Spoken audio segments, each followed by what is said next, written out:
Hello students, how are you? अच्छे ही होगे, मस्त होगे, ठीक है। चलो, जो बाकी डाउट्स है एग्जाम्पल्स में वो आज सॉल्व करेंगे और ये चैप्टर इस वीडियो में कंप्लीट करेंगे, ठीक है। चलो, तो सबसे पहले ये डाउट सॉल्यूशन में है एग्जाम्पल 16। एग्जाम्पल 16 में पूछा गया है कि the sum of the coefficients of the first three terms in the expansion of x minus 3 upon x square whole raise to m. This is the expression given where x is not equal to 0, m is being natural number is 559. So summation of the first three terms, coefficient of the first three terms is given 559. Then we have to find the term containing x cube in the expansion of this given expression, x minus 3 upon x square whole raised to m. So if we want to find the term having x cube, then we have to first of all find this index number, power of this expression, which is unknown value m, and m is natural number. तो सबसे पहले हमें find करना होगा m को। m की value find करने के लिए हम पहले जो ये कंडीशन दी गई है कि sum of the coefficient of the first three terms in the expression x minus 3 upon x square whole raised to m is 559. तो इसको हमें लेना होगा m की वैल्यू फाइंड करने के लिए, फिर हम एक्स क्यूब वाली टर्म निकाल पाएंगे, फाइंड कर पाएंगे, ठीक है। तो सबसे पहले इसके लिए जनरल टर्म लिखना है। तो general term in the expansion of x minus 3 upon x square whole raised to m is t r plus 1 is equal to, अब पावर m है तो m लिखेंगे mcr, और a की जगह पर x है तो x लिखेंगे x raise to m minus r, बीच की जगह पर -3 अपॉन एक्स स्क्वायर है, -3 अपॉन एक्स स्क्वायर है तो -3 अपॉन एक्स स्क्वायर लिखेंगे होल रेज टू r, ठीक है। इस तरह से मिलेगा। अब इसमें थोड़ा सा सिंप्लीफाई कर दे तो ये मिलेगा mcr x raise to m minus r, ये -3 को सेपरेट कर दो, -3 रेज टू r और 1 upon x square whole raise to r। ये -3 को इसलिए सेपरेट किया क्योंकि वो कोएफिशिएंट में गिना जाएगा, it will be counted as coefficient, okay. तो कोएफिशिएंट किसका होता है? जो वेरिएबल टर्म है उसका होता है। तो हम वेरिएबल टर्म में भी थोड़ा सा सिंप्लीफिकेशन कर दे तो mcr -3 raise to r is the coefficient, one of the coefficient, and the term having variable x is, यहाँ पे m माइनस, ये कैसे हो गया, m माइनस r लिखेंगे, m माइनस r, और ये अपॉन में है, 1 अपॉन एक्स स्क्वायर है तो x रेज टू -2 कंसीडर करो, तो x raise to -2 whole raise to r, that is -2r power होगी, तो -2r पावर यहाँ पे हम लिखेंगे क्योंकि ये सेम बेस होगा, ये डिवीजन में है तो उसकी पावर सब्ट्रैक्ट होगी, ओके। तो इस तरह से ये हम जनरल टर्म लिख पाएंगे। अब ये जनरल टर्म हो गया। अब इसमें कोएफिशिएंट क्या होगा? इसमें कोएफिशिएंट होगा mcr into -3 raise to r, it is the coefficient, right, it is the coefficient. तो अब इसको ध्यान में लेंगे, जो कहा गया है कि first three terms, coefficient of first three terms, तो वो हम लिखेंगे, डायरेक्टली लिखेंगे, ठीक है। Coefficient of first three term हम डायरेक्टली लिखेंगे। Now coefficient of first three terms, अब फर्स्ट थ्री टर्म्स क्या होगी? T1, T2, T3 होगी। ठीक है, तो वो हम लिखेंगे इस तरह से कि T1 के लिए अगर सोचो तो T1 कैसे मिलेगा, R इक्वल टू 0 लेने से मिलेगा। ठीक है, R इक्वल टू 0 लेने से T1 मिलता है, तो यहाँ पे R इक्वल टू 0 ले लो, तो MC0 माइनस 3r, क्योंकि ये पूरा कोएफिशिएंट है, मैंने ये जो बॉक्स करके दिखाया है वो कोएफिशिएंट है। ठीक है, तो ये फर्स्ट टर्म का कोएफिशिएंट हो गया। फिर सेकंड टर्म T2 के लिए यहाँ पे क्या लेना होगा, R इक्वल टू 1 लेना होगा। R इक्वल टू 1 लेते हैं तो 1 + 1 2 होता है, तो MC2 इंटू -3/2 लिखेंगे। R की वैल्यू 2 यहाँ पे लिखनी है, नहीं 1 लिखनी है, सॉरी, MC1 1। ठीक है, क्योंकि ये T2 के लिए है, T2 के लिए R इक्वल टू 1 लेना होगा, तो यहाँ पे हम 1 लिखेंगे। और थर्ड वन T3 के लिए R इक्वल टू 2 लेना होगा, तो यहाँ पे MC2 लिखेंगे, MC2 -3/2। ठीक है, तो ये रिस्पेक्टिवली मिलती है। तो अब इसका समेशन दिया गया है 559। ठीक है, तो here sum of these coefficients is 559 given. Okay, therefore we will sum it, add it. तो अब इसको ऐड करते थोड़ा सा हम यहाँ पे सिंप्लीफिकेशन समझ लेते हैं। MC0 की वैल्यू 1 होती है, -3/0 की वैल्यू 1 होती है। फिर यहाँ पे MC1 की वैल्यू m होती है, और -3/1 पावर समझना है, 1 पावर -3 होता है।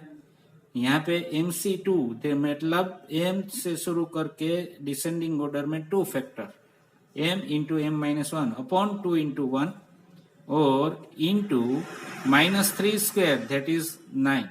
तो अब इसको हम लिखेंगे, तो इसका समेशन डायरेक्ट करेंगे, तो 1 प्लस -3m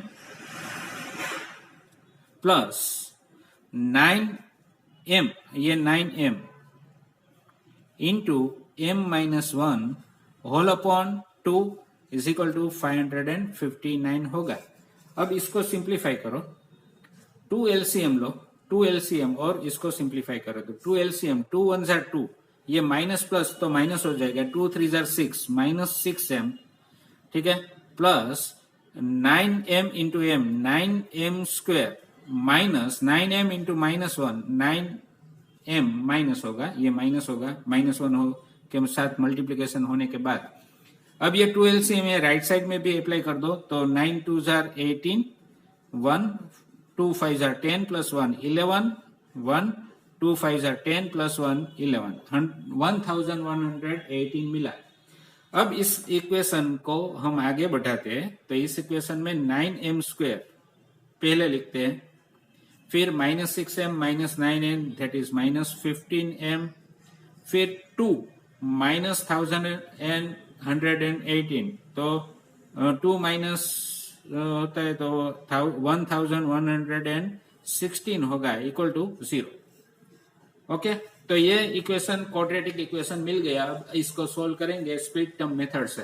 तो स्प्लिट टर्म मेथड से सोल्व करने के बाद आप यहाँ पे ऑब्जर्व करो कि ये 3 3 9 होता है, 3 5 15 होता है, तो ये क्या 3 से डिविजिबल है? चेक करो। How can you check? You can total the digit 1 + 1 2 + 3 1 + 1 + 2 + 1 3 + 6 9 9 is divisible by 3, so the whole number is divisible by 3। तो अब यहां से हम 3 को कॉमन निकालेंगे, तो 3 3 9, that's why 3 remaining term 3m² minus 3 5 15, so remaining term -5m, और यहाँ पे 3 3 9, 2 remains, 2 1 7 21, 3 7 21, remaining 6, 3 2 6 equal to 0। इस तरह से हमें इक्वेशन मिलता है। ओके, अब इसको स्प्लिट टर्म मेथड से हमें सोल्व करना है, तो इसके लिए हमें फैक्टराइज करना होगा। तो फैक्टराइजेशन में से हमें दो फैक्टर ऐसे निकालने हैं जिसका सब्ट्रैक्शन 5 मिले, क्योंकि यहाँ पे लास्ट टर्म माइनस है तो इसका जो भी फैक्टर मिलते हैं उसमें सब्ट्रैक्शन करने के बाद 5 चाहिए। या अगर यहाँ पे प्लस होता तो उसको ऐड करने के बाद हमें ये मिलता, बट यहाँ पे सब्ट्रैक्शन है, माइनस है तो सब्ट्रैक्शन करना होगा। तो सबसे पहले फैक्टराइज करो किसको, 372 को। तो 372 को 2 1 जार 2, 2 8 जार 16, 2 6 जार ये हो गया। अब 2 8 जार 2 9 जार 18, 2 3 जार 6, ये 93 हुआ। तो 3 से मिलेगा 3 3 जार 9, 3 1 जार एंड 31 1 जार। तो ये 372 के फैक्टर्स मिले। अब इसके मल्टीप्लिकेशन में हमें ये 3 भी लेना होगा ना, तो इंटू 3 कर दो, ठीक है। तो इंटू 3 करो तो 2 इंटू 2 इंटू 3 इंटू 31 इंटू 3। तब इसके फैक्टर्स निकालने हैं, सब्ट्रैक्शन के बाद 5 होना चाहिए। तो एक 31 को ये फ्रीज कर दो, 31 फ्रीज, तो बाकी का 2 2 जार 4, 3 जार 12, 3 जार 36। देखो स्टूडेंट्स 36 एंड 31, तो 36 माइनस 31 5 मिलता है। तो ये हमारा फैक्टर्स हो गया। अब हमें चाहिए यहाँ पे -5, तो -5 कैसे मिलेगा, -36 प्लस 31 इक्वल टू -5। तो यहाँ पे हम ये इस तरह से लेंगे। तो 3m² minus 36m plus 31m minus 372 equal to 0, ये मिला। अब इसको सिंप्लीफाई करते हैं तो 3m कॉमन, m माइनस 12 मिलता है प्लस 31 कॉमन, तो यहां पर भी m माइनस 12 मिलता है इक्वल टू 0। तो अब ये दोनों टर्म में से m माइनस 12 कॉमन निकलेगी, बाकी 3m प्लस 31 फैक्टर है इक्वल टू 0। अब ये 2 फैक्टर्स मिले, इसको कंपेयर करो 0 के साथ, तो m माइनस 12 इक्वल टू 0 और 3m plus 31 equal to 0. Therefore, m equal to 12 and or m equal to minus 31 upon 3, which does not belongs to n. Therefore, not possible. So, possible value is m equal to 12 because it is natural number. तब m equal to 12 को लेके हम आगे बढ़ेंगे और x³ वाली term find करेंगे, ठीक है। तो चलो आगे बढ़ते हैं। Now putting m equal to 12 in general term, tr plus 1 is equal to mcr minus 3r, और यहाँ पे मैंने x की पावर सिंप्लीफाई करके लिखी है m माइनस 3r। ओके, ये जनरल टर्म में हम m इक्वल टू 12 लेते हैं तो tr plus 1 is equal to मिलेगा 12cr minus 3r, x raise to m की वैल्यू 12 लेनी है, माइनस 12 माइनस 3r। ओके, तो अब इसमें से हमें चाहिए x³ वाली टर्म। तो x³ वाली टर्म निकालने के लिए हम इंडेक्स लेंगे x का 3। Now for the term containing x³, we have to take index of x is equal to 3 in GT. GT means general term. तो यहाँ पे x की इंडेक्स क्या है, m माइनस 3 है, सॉरी अब इसको सोचना है। यहाँ पे x की इंडेक्स क्या है, 12 माइनस 3r, ठीक है। तो ये हम यहाँ पे लिख लेंगे 12 minus 3r is equal to 3। तो r की वैल्यू हमें मिलेगी कौन सी, अब ये सब्ट्रैक्शन करो तो 3r इज इक्वल टू 9 मिलेगा। Therefore r equal to 3। कभी कभी सिर्फ r की वैल्यू भी पूछते हैं तो r इस तरह से मिलेगा। अब हमें टर्म चाहिए, so from GT general term t3+1, r की वैल्यू जनरल टर्म में हम सब्स्टिट्यूट करेंगे। ये जो 1 है इसको नंबर 1 दो से दिस रिजल्ट नंबर 1, तो 1 में ये हम लिख रहे हैं। तो t3+1 m की वैल्यू 12 थी, तो 12c3 -3 और x की पावर होगी 12 माइनस x की पावर क्या होगी 12 - 3 into r, that is 3 into 3।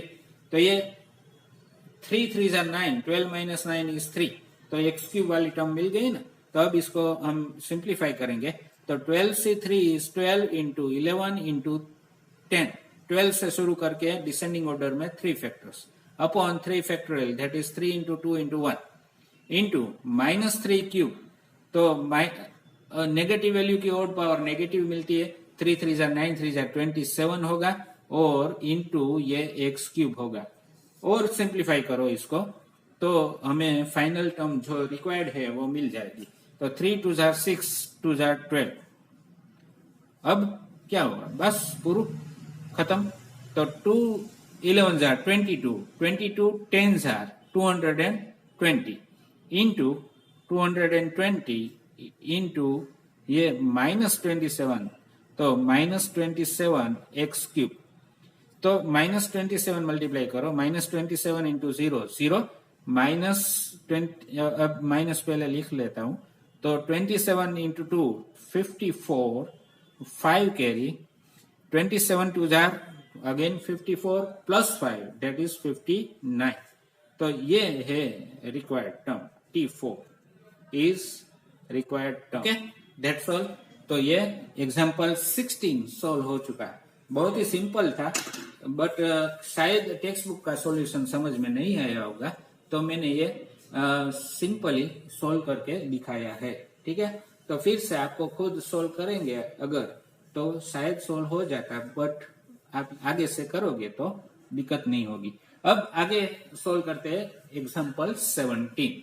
Example 17 में पूछा गया है कि if the coefficient of r minus 5th and 2r minus 1th terms in the expansion of 1 plus x whole raised to 34 are equal, then find r।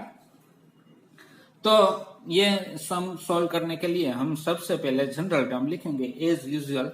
Okay, तो इन the expansion of 1 plus x the whole raised to 34, general term is tr plus 1 is equal to n की value 34 है, तो 34cr x rest to r। ये 1 plus x वाला expansion है, तो इसका general term simply इस तरह से लिखा जाएगा। अब क्योंकि यहाँ पे स्मॉल r क्वेश्चन में है, तो हम ये जनरल टर्म में कैपिटल R लिखेंगे। ठीक है, कैपिटल R हो गया, कैपिटल R समझना इसको, कैपिटल R है ये। ओके, तो अब क्या करें कि R माइनस 5th टर्म का कोएफिशिएंट निकालते हैं, तो उसके लिए हमें ये करना होगा। Now for R minus 5th term that is equal to t r minus 5, right? We have to taking। अब ये यहाँ पे भी कैपिटल R है, तो capital R plus 1 equal to R minus 5 लेना होगा। तो capital R plus 1 is equal to small r minus 5, that's why capital R is equal to what, r minus 6। Okay, तो ये मिलेगा। तो अब इसमें हमें कोएफिशिएंट के लिए देखना है, तो यहाँ पे r की वैल्यू, ये कोएफिशिएंट है ना, ये कोएफिशिएंट है 34cr कैपिटल R, तो उसमें capital R equal to r minus 6 substitute करते हैं तो कोएफिशिएंट मिल जाएगा। So coefficient in t r minus 5, r minus fifth term is what. तो r की वैल्यू हमने डिसाइड कर दी, वो यहाँ पे लिखते हैं, तो ये 34c स्मॉल r माइनस 6 मिल जाएगी। ओके, तो ये मैंने दिखा दिया। अब दूसरा, and for which 2r minus 1 term which is equal to t 2r minus 1। तो अब फिर से ये कंपेयर करना है, यहाँ पे 2r माइनस 1 है, यहाँ पे r प्लस 1 है, तो इसको कंपेयर करो। तो taking capital R plus 1 is equal to 2r minus 1, therefore capital R is equal to 2r minus 2। Simply जो भी टर्म है उसमें से एक माइनस करो तो आपको वो कोएफिशिएंट का R की वैल्यू मिल जाएगी। तो ये मिला। So coefficient in t 2r minus 1 is equal to what, 34 2r minus 2, ये आप लिख सकते हैं इस तरह से। तो ये हो गया। अब ये दोनों कैसा है, कैसी टर्म है, ये दोनों इक्वल है ना, ये दिया गया है, ये दोनों इक्वल दिया गया है। Now here it is given that coefficient in t r minus 5 is equal to coefficient in t 2r minus 1. Therefore, we will take coefficient of t r minus 5 is 34 r minus 6 is equal to 34 2r minus 2। Okay, ये हम लेंगे। तो अब इसको ये equation 1 कह दो। अब देखो स्टूडेंट, ये कॉम्बिनेशन में इस तरह के सम आ चुके हैं, आपने सॉल्व भी किए होंगे, तो उसी तरह से इसको सॉल्व करने हैं। तो कैसे सॉल्व करेंगे, हम इसको इस तरह से देखेंगे कि ये जो है वो दो तरह से सॉल्व हो सकते हैं। दो तरह से कैसे, कि ये दो तरह से हम इसको इस तरह से दिखाएंगे कि दो मेथड है। Direct comparison, first is direct comparison.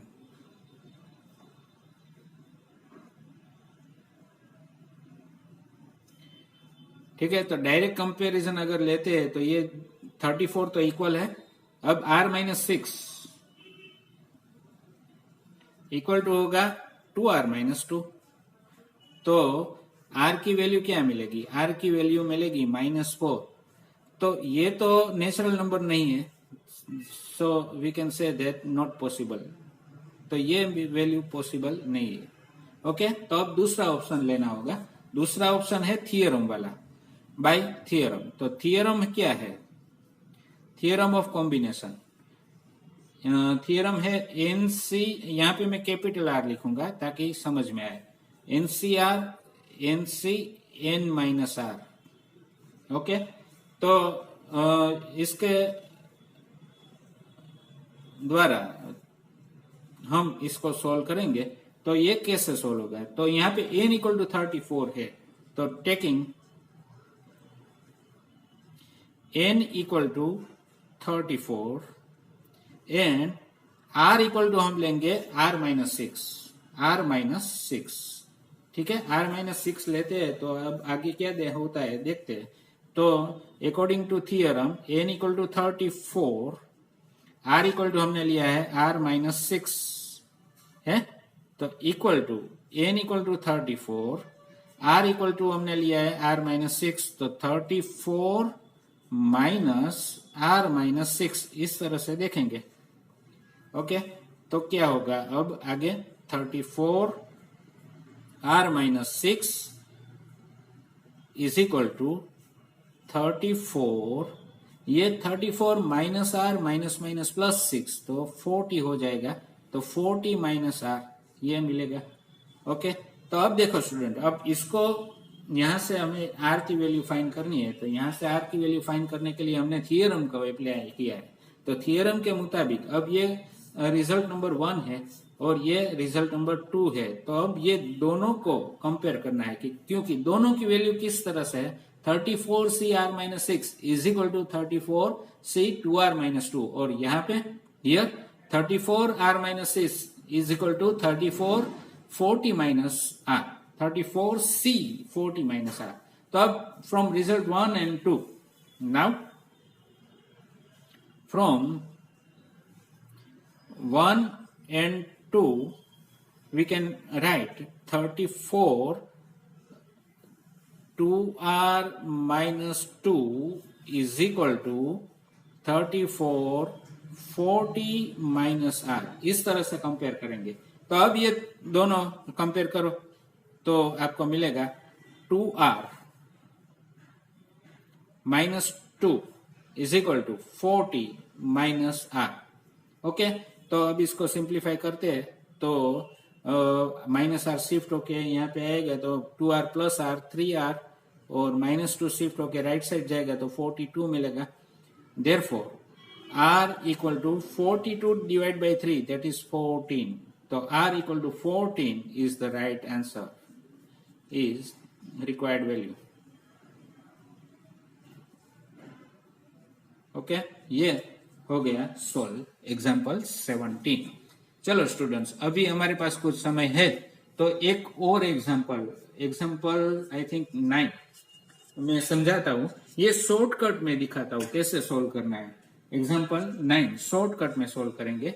चलो, that in example 9 it is asked that the coefficients of 3 consecutive terms in the expansion of 1 plus a whole raised to n are in the ratio 1:7:42, then find n। देखो students, यहाँ पे एक point आपको mark करना है कि जो कहा है वो the coefficients of 3 consecutive terms. यहाँ पे फर्स्ट 3 टर्म्स नहीं कहा है। अगर फर्स्ट 3 टर्म्स कहा होता है तो हमने जब एग्जांपल 16 में करा वो ऐसे T1 T2 T3 ले लेते, बट यहाँ पे हम T1 T2 T3 नहीं ले सकते, ये ध्यान में रहे। Do remember that we can't take T1 T2 T3 as it is said any coefficient of 3 consecutive terms। They have not asked, they have not said particular 3 terms। If they have said particular 3 terms like T5, T6, T7 or T1, T2, T3, then you can take as said. But here it is said that 3 consecutive terms. We don't know which 3. So we have to take 3 terms like this. See, I am going to take. But first of all, I will write general term. Because general term तो हमें चाहिए और चाहिए। We have to love it this general term. तो लिखते हैं in the expansion of 1 plus a whole raise to n GT means general term is TR plus 1 is equal to NCR। अब यहाँ पे x की जगह पर a है तो a रेज टू r, ये जनरल टर्म मिल गई। Right now we will assume the 3 consecutive term. तो लेट अस एज्यूम, हम इसको इस तरह से लिखेंगे। t consecutive टर्म लिखनी है तो I always remember that r-1 first you take r-1, second you take R and third you take T R plus 1। Okay, ये आपको लिखनी है। तो ये 3 consecutive terms मिल गई। अब हमें तो चाहिए इसके कोएफिशिएंट, क्योंकि इसका रेशियो दिया गया है। तो कोएफिशिएंट्स पहले लिखने होंगे फ्रॉम द जनरल टर्म।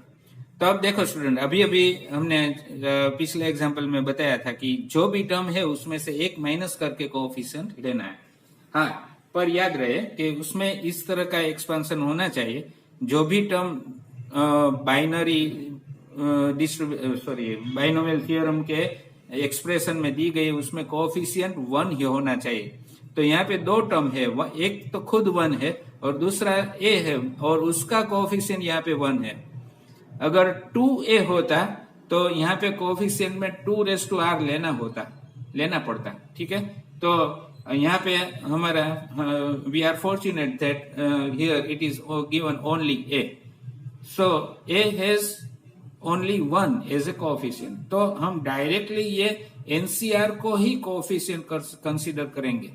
तो अगर tr-1 लेना है तो हमें क्या करना है, शॉर्टकट में इसका जो कोएफिशिएंट होगा डायरेक्ट लिखेंगे एनसीआर। देखो अब ये एक माइनस कर देना है, जो भी टर्म नंबर है उसमें से एक माइनस कर दो। तो r-1 है तो उसमें से एक माइनस करो तो n-2 होगा। यहाँ पे कोएफिशिएंट मिलेगा वो NCR।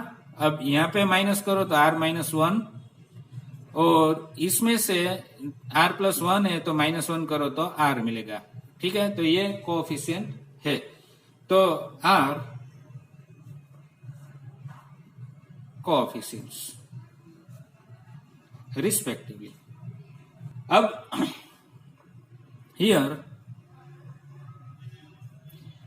Ratio of these coefficients is 1:7:42 given। तो अब इसको हमें सोल्व करना है, बट इसको सोल्व करेंगे हम शॉर्टकट का यूज करके, शॉर्टकट को यूज करेंगे और उसको सोल्व करेंगे। तो अब रेशियो ये यहाँ पे आप समझ लेना है, आपको समझना है कि ये कोएफिशिएंट का रेशियो है तो ये 1, ये 2 और ये 3, ये रिस्पेक्टिवली रेशियो के फॉर्म में आप माइंड में सेट कर लो। तो इसको इसके साथ कंपेयर करेंगे, तो इसके साथ कंपेयर करके हम लिख सकते हैं क्या, सो NC r-2 upon NC r-1। तो पहली टर्म अपॉन दूसरी टर्म ये है, यहाँ पे पहली टर्म 1 अपॉन दूसरी टर्म ये 7 है, एंड ये दूसरी टर्म NCR-1 अपॉन ये तीसरी टर्म NCR। यहाँ पे भी ये दूसरी टर्म 7 अपॉन ये तीसरी टर्म 42, इस तरह से लेना है। ठीक है, तो ये हमने रेशियो को सोल्व करने के लिए यहाँ हमें इक्वेशन चाहिए, तो ये उसमें से मिलेंगे। तो इक्वेशन के लिए अब हम एनसीआर की फॉर्मूला नहीं अप्लाई करेंगे, डायरेक्ट एक शॉर्टकट बताता हूँ उसको आप अप्लाई करेंगे। तो शॉर्टकट क्या है, देखो मैं शॉर्टकट यहाँ पे दिखाता हूँ।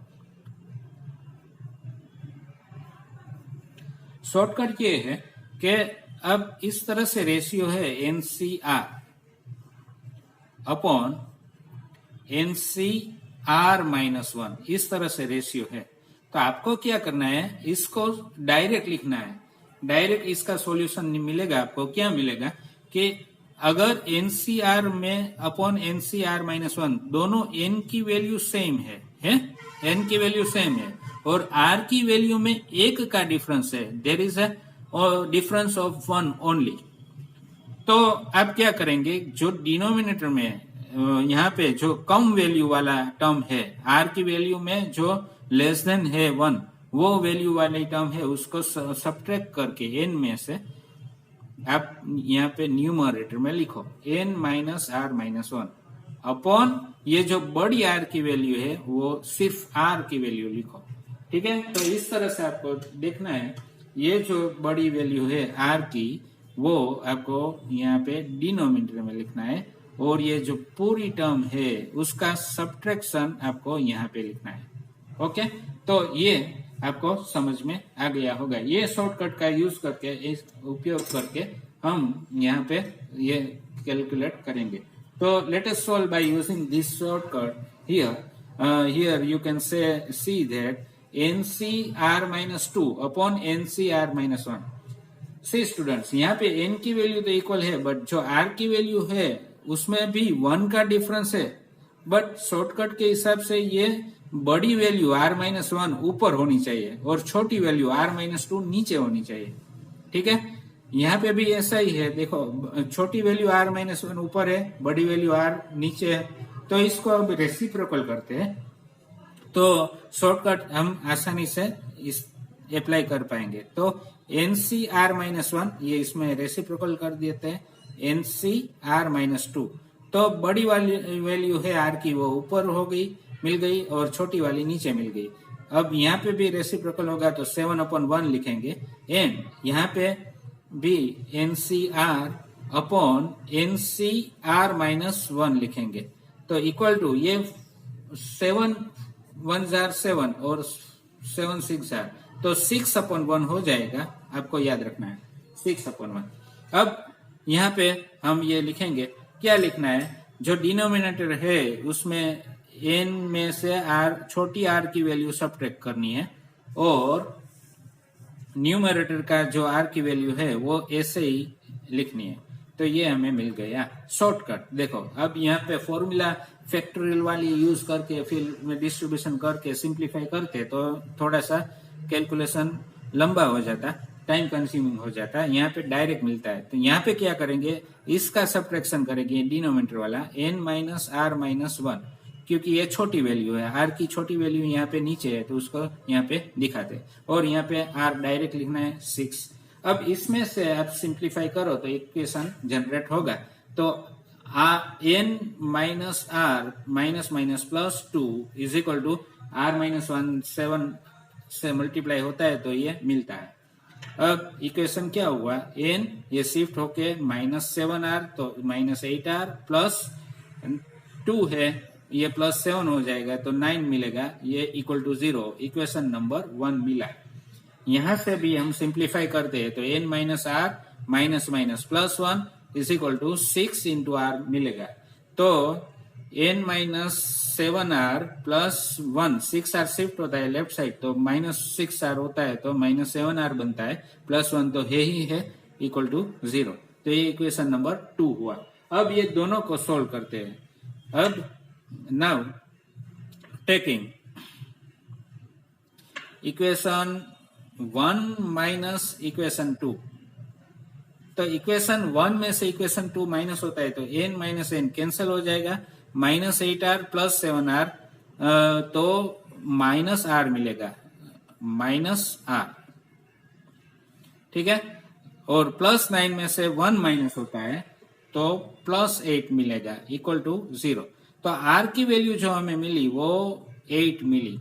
हमें r की वैल्यू फाइंड करने के लिए नहीं पूछा है, बट यहाँ पे r की वैल्यू इजीली मिलती है तो मैंने पहले r की वैल्यू फाइंड करी है, वरना सिर्फ n की वैल्यू फाइंड करने को बोला है तो आपको उसी तरह से ये सब्ट्रैक्ट करना चाहिए ताकि n की वैल्यू डायरेक्ट मिले।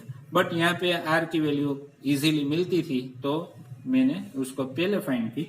अब इसको सब्स्टिट्यूट करते हैं इक्वेशन 1 में, सब्स्टिट्यूटिंग इन इक्वेशन 1, तो क्या मिलेगा, n की value -8 into 8 plus 9 equal to 0। तो n इक्वल टू मिला हमें 8 8 सर 64 माइनस 9 55, -55 सामने जाता है तो +55, तो n equal to 55 is required value. देखो ये शॉर्टकट में मिला, ये एक पेज में खत्म हो गया वरना 2 पेज होते हैं। ठीक है स्टूडेंट्स, तो चलो अब यहाँ पे इस चैप्टर को खत्म करते हैं, मिलते हैं नेक्स्ट वीडियो में। Till then take care of yourself, keep smiling, bye bye.